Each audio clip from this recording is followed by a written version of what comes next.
Our next question from one of our viewers, it has to do with, the state of the Middle East today and the fundamentalism there. Will religious fundamentalism block the development of modern societies in the Islamic world? The way that I think about that question is that it's assuming that it's looking at the Middle East with the lens that Islam is. I don't know if it's the connotation, but sort of regressive or blocking progress of a modern society.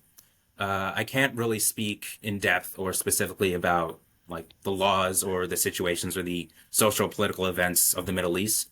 But what I can say, like with conviction in myself, is that Islam isn't just a set of rules that God gives you or that we believe Allah gives us. Like it's definitely a way of life. What does that mean? So in Islam, there are certain character qualities that we see in the Prophet Muhammad, peace be upon him, that we try to emulate. Characteristics like honesty, integrity, humility, responsibility.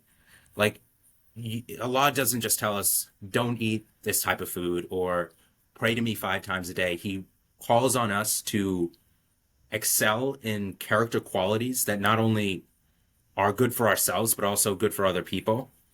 So, ways in which we can develop the community by spending in good causes like charity or utilizing our skills in the community. Like, it's all well and good that I could be a scholar of Islam, that I could know so much about the Quran. But if I'm not implementing any of what it's teaching me to do, if I'm myself am hot tempered, if I'm not patient, if I am harsh to other people or I backbite other people, all that knowledge is going to waste. And so, in a way to answer that question, I would say that, you know, the belief that religious fundamentalism or being very in tune with the teachings of a religion like Islam, I wouldn't say that that would inhibit the development of Muslim majority countries.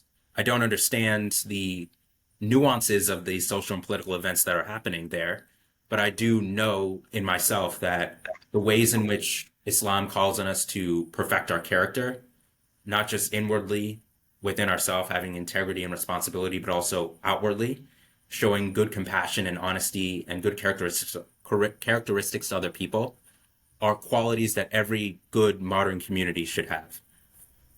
Yeah, yeah, building off of just what you said right now, it's not so much that the religion of Islam is the problem, like that fundamentalism is blocking progress.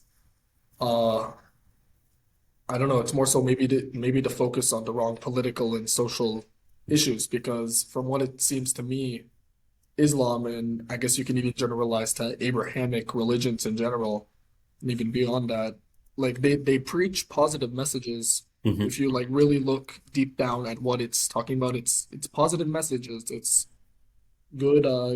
It's discipline. It's kindness. It's all of these great things that we should all try to emulate. And so, I mean, that I guess that's sort of my. Yeah, and like kind of what you're saying is these these countries in the Middle East that so many like just want to associate with Islam itself, Islam like is not that's like not something that should be done. That's not something that really can be connected because Islam itself and its principles, as we had discussed even in the preview, is like very non-materialistic and very equal, more spiritual, looking down like the type of person rather than what the person is wearing or like outwardly shows. Mm-hmm. Yeah, Um, if there was another thing that I could add is that, in our in the studies of Islam that we have, and even in like, day to day or week to week, the sermons that we have, like you would be very hard pressed to find anyone that actively talks about the laws of Muslim majority countries or the leaders or the political social events that are happening there.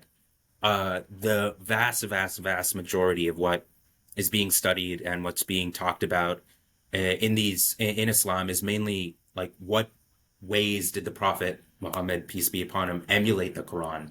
What was his character? How was it received by his close companions, the people that would ultimately end up spreading Islam after his death? How was the leadership of the very first leaders after the death of the Prophet Muhammad, peace be upon him? Like, how did they take the teachings from the Prophet and then implement that in a way that we can sort of try to emulate? Yeah, yeah. Yeah. I think that's really like reflective of like a lot of things. Like you can't really just generalize a religion based on how a country uses it. It's really the religion itself and the central tenets that Muhammad peace be upon him, I guess, had taught. I'm sorry, like if I say that wrong, like I don't really No, no, no, know. it's fine. In Islam, we give due respect to the prophets, primarily, not primarily, but we say peace be upon him to all the prophets that we believe spread the central message that there is only one God. So like Okay. would that just sorry, just while we brought that up, would that Yeah. include like Moshe or Abraham?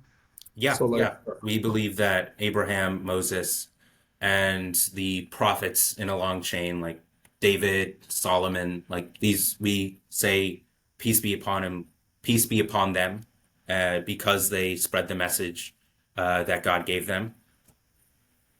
Just out of curiosity, this might even be a ridiculous question. I'm not even sure. But does Jesus apply to that? Yeah.